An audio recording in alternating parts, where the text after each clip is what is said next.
Looking at a big change in our weather pattern coming our way by the weekend forecast. Now, we got a couple of things coming in. Showers mostly through the Pacific Northwest, through northern California. You can also see that storm track starting to sink its way southward, and that is going to bring in some cooler weather as well. Got a couple of systems working out here in the Pacific. One of them just brushing us to the north, and that is initiating that onshore flow, keeping us in the 70s and low 80s through our Thursday. The next one right behind it, that one really starts to bring us a better chance of those showers moving through, and wow, do we need it. We've only got about 2 weeks left of this water year, and it has been in some places historically dry.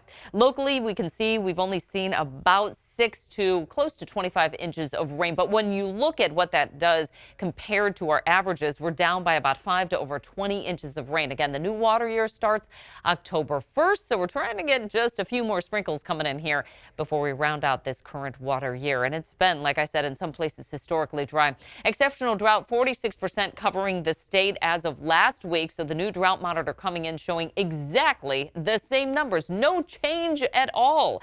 And that has led to really dry conditions, conservation efforts being in place. And look at this, some new information showing that we had 90% average snowpack for the Sacramento region and parts of these water districts, but only 30% average runoff coming out of this, or coming into this second year of drought. The soil so parched that snowpack, as it ran off, was soaked into the ground and barely managed to make it into places like Folsom Lake and some of our other reservoirs. So there really wasn't the amount of runoff that would otherwise be anticipated with a 90% average snowpack. That on top of what has been one of the driest summers on record. Look at this across much of the West.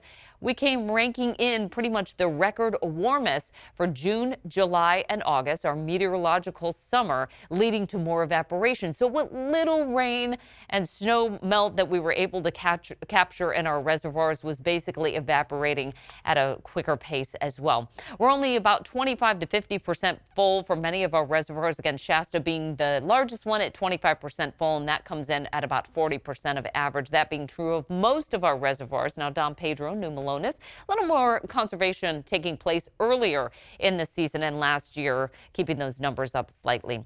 As far as the rain moving in, here it is. You can see Saturday, late in the day, we're starting to see the opportunity of showers along the northwest coast. That starts to move our way overnight Saturday into early Sunday, brushing us pretty quickly with just light accumulation.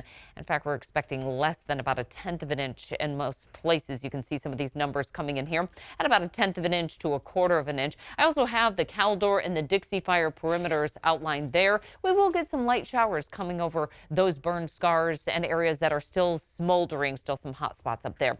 On the heels of all of that, we get right back into the fire danger. North and easterly winds developing for our Monday forecast. That is what we're going to be watching to kick off the next work week. But in the meantime, we'll be watching that chance for showers.